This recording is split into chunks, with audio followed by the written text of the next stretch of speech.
Hai bros, balik lagi ke channel Bros and Roads dan balik lagi ke segmen nyaring, nyetir sambil sharing. Tapi gue mungkin yang di sini nggak sambil nyetir kali ya, karena gue lagi di rumah orang tua dan kayaknya agak sulit kalau muter-muter di komplek karena kompleknya agak terlalu lebar ya jalannya.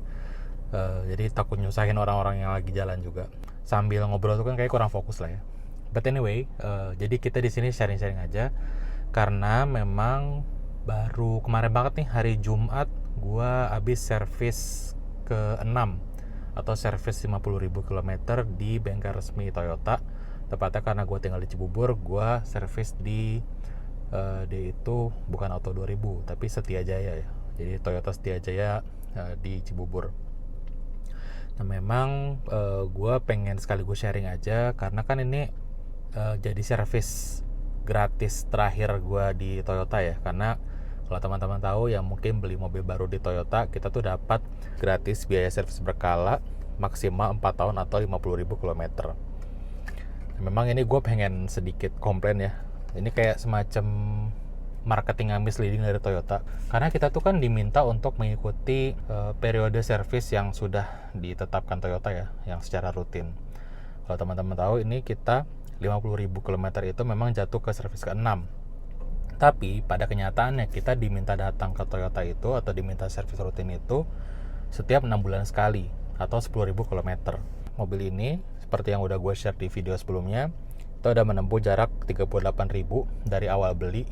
Jadi umurnya udah 2,5 tahun. Ya artinya sebenarnya kan kalau gue mau maksain maksimal 4 tahun bisa aja dong. Atau mobil gue masih 2,5 tahun, tapi gue kalau pengen maksimalin ya servis gratisnya 4 tahun baru gue habisin, itu nggak boleh juga karena kita harus mengikuti servis rutin Toyota setiap 6 bulan sekali juga. Anyway, lu harusnya bilang servis berkala maksimal 2,5 tahun atau 50.000 km, itu lebih realistis menurut gue ya.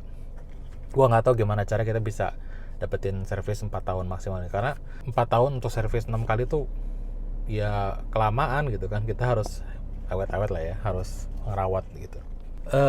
Ya sedikit ranting aja tentang marketing Toyota yang menurut gue agak misleading. But anyway, gimana ya kesan pesan gue setelah dapat benefit ini selama servis 6 kali servis ini di Toyota, dapat gratis lah ya dari oli, spare part dan jasanya. Sebenarnya gue bisa bilang di bengkel resmi itu service advisor-nya cukup komunikatif, cukup friendly ya. Jadi gue ada beberapa langganan service advisor. Shout out Mas Doni dari Toyota Setia Jaya Cibubur yang udah bantu gue beberapa kali ya. Dan gue ngerasa service advisor mereka cukup komunikatif, menjelaskan secara rinci apa aja yang kita dapatkan setiap servisnya.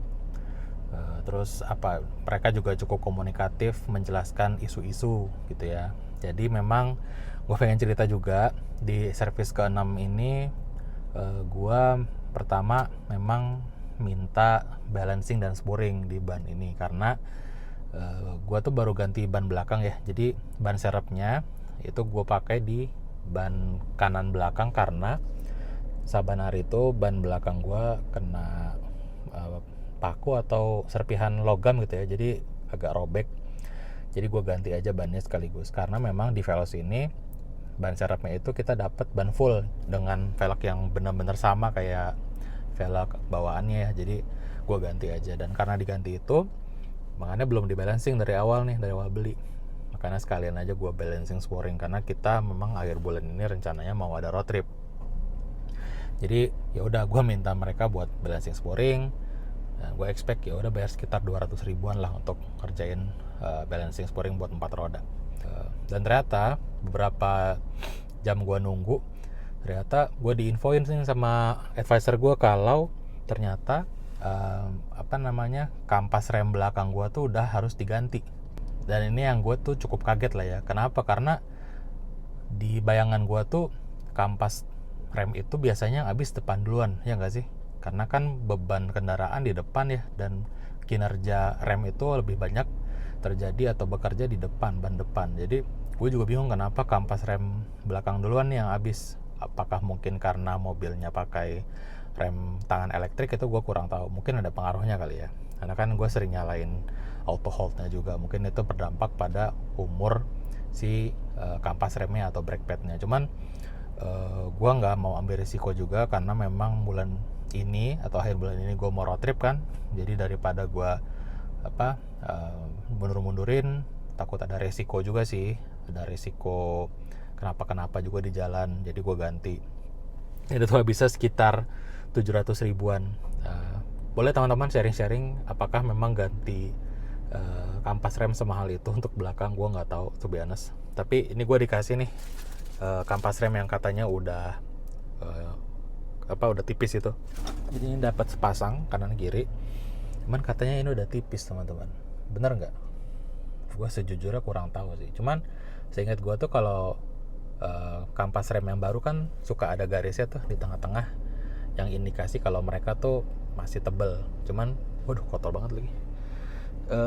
Jadi gue kurang tahu juga nih apakah ini tuh udah kondisinya udah memang habis atau memang masih tebel. Kelihatannya sih masih tebel ya, cuman gue nggak mau ambil resiko. Teman-teman boleh sharing di komentar kira-kira gue memang perlu ganti nggak atau memang harusnya masih bisa beberapa bulan lagi baru ganti. Itu sih tadi. Jadi memang niatnya tuh gue servis gratis, nggak taunya malah harus bayar total 1 juta, yang sebenarnya memang itu harga servis rutin umumnya sih ya. Kalau nggak salah tuh kalau gue nggak gratis ganti oli, filter oli, jasa itu mentok-mentok mungkin harganya atau biayanya bisa sampai 1 jutaan, kurang tahu juga. Tapi gitu deh teman-teman, jadi pengen sharing aja sedikit tentang pengalaman gue servis rutin di Toyota selama 2,5 tahun terakhir ini. Nah, kalau masalah punctuation atau ketepatan dan kecepatannya, gue bisa acungi jempol khususnya di sini ya, di Setiajaya Toyota Cibubur. Gue bisa bilang gitu kenapa? Karena sebelum gue pindah ke rumah sekarang, gue tinggal di rumah mertua, gue biasa di Auto 2000 Bekasi yang di Jati Asih. Itu gue sempat servis pertama yang 1.000 untuk check-in dan 10.000. Jadi 2 kali gue di situ sebelum gue pindah ke rumah sekarang. Dan itu ternyata teman-teman lama banget. Kita kan kalau di Toyota itu bisa booking service lewat aplikasi. Nah, gue biasanya booking aplikasi itu di jam 10 pagi dan gue datang tepat waktu lah ya. Nah, waktu pertama kali gue booking di aplikasi dan di di Auto 2000 Jati Asih itu, walaupun gue udah booking jam 10, itu kelar-kelarnya setelah istirahat teman-teman. Jadi gue tuh drop mobil jam 9 lewat, jam 10 kurang lah itu gue drop, baru kelar servis itu bisa jam 2 siang. Itu udah lama banget. Dan ketika gue pindah ke Cibubur dan kemudian gue servis di Setiajaya Cibubur, itu gue ekspektasinya adalah gue bakal kerja seharian nih di sini, bawa laptop segala macam, udah siap-siap gitu ya. Ternyata kalau pas gue datang jam 10, itu kayaknya sebelum makan siang jam 12 kurang tuh udah selesai teman-teman. Jadi beda banget ya pengalamannya gitu. Jadi mungkin teman-teman yang punya isu sama satu ATPM atau satu tempat servis atau satu bengkel resmi, teman-teman cobain deh ke tempat yang lain. Siapa tahu memang kualitasnya berbeda dan kecepatannya juga beda-beda. Karena kan Toyota banyak ya bengkel resminya tersebar. Jadi gua rasa sih teman-teman nggak bakal kehabisan pilihan. Kalau misalnya nggak srek sama satu bengkel resmi atau satu ATPM, bisa pindah ke sebelah, nggak jauh gitu ya. Jadi gue cukup puas dengan pelayanan bengkel resmi Toyota Setiajaya di Cibubur. Ini tanpa disponsori ya teman-teman, nggak dibayar. Ini pendapat pribadi aja. Dari sisi informasinya, terus dari ketersediaan suku cadangan juga nggak ada masalah. Terus dari komunikasinya tadi, terus ketepatan waktunya juga cepet banget, oke banget. Mobil juga beres ya, dicuciin juga. Itu mungkin udah standar ya di beberapa tempat bengkel resmi dicuciin, tapi gue cukup appreciate karena mereka walaupun kita kondisi lagi musim hujan ini, ya udah tetap dicuciin, nggak minta Pak gimana kalau nggak dicuci gitu kan, masih hujan ini tetap dicuciin. Mereka nggak bisa, mereka nggak komplain, mereka nggak apa, tetap dicuciin gitu. Dan itu gue nggak ada masalah. Cuman ya gitu, tadi yang masalah brake padnya gue masih agak ngeganjel nih. Ini kayaknya masih tebel ya, kok dibilang udah habis gitu ya. Jadi teman-teman yang lebih ngerti mungkin pengalaman punya Toyota atau mungkin pengalaman ganti-ganti kampas rem, tolong sharing tadi ya. Menurut teman-teman brake pad gue atau kampas remnya udah perlu diganti atau masih bisa nunggu lagi lah, kira-kira 6 bulan atau 1 tahun, nggak tahu gue. Oh anyway, jadi kemarin gue juga sempat ngobrol-ngobrol. Kemarin ada titipan teman-teman ya yang nanyain soal oli CVT atau oli transmisi.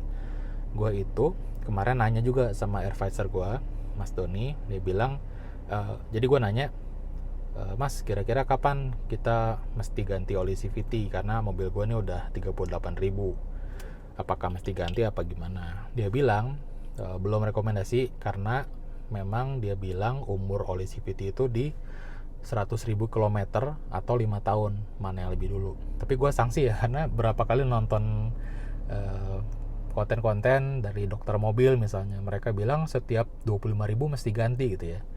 Jadi mungkin beberapa waktu ke depan gue mau ganti juga, walaupun rekomendasi dari bengkel resmi itu 100.000 km atau 5 tahun. Ini gue mau ganti mungkin di kilometer 40.000, dan nextnya gue ganti setiap 20.000 kali ya.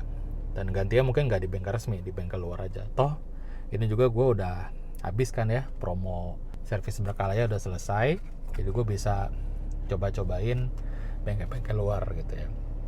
Karena kalau promonya belum habis, gue agak ngeri sih kalau ke bengkel-bengkel third party atau yang luar, takutnya garansinya void atau gimana, nggak tahu. But anyway, itu sih, gue sih pengen ganti aja sih oli CVT-nya in case, karena ya daripada gue nanti udah kedepannya lebih repot harus ngurusin CVT-nya kenapa-kenapa, mendingan gue rawat dari awal aja gitu. Itu sih rencananya. Oke, paling itu aja sih yang bisa gue share dari pengalaman gue servis gratis. Walaupun awalnya rencananya pengen gratis, tapi kita mana tahu ya, ternyata harus bayar juga karena ada masalah brake pad dan perlu spring balancing. Ya nggak apa-apa lah, apes. Tapi namanya melihara mobil, harus siap keluar duit. Oke teman-teman, itu aja. Teman-teman, thank you udah nonton video singkat ini. Cuman ranting, cuman komplain dan ngomong gak jelas aja di sesi nyetir sambil sharing kali ini. Jangan lupa teman-teman, kalau yang belum subscribe atau belum nyalain lonceng notifikasi, boleh lakukan sekarang, karena kita di akhir bulan ini mau road trip yang jauh, dan road trip kemana kita belum bisa bilang.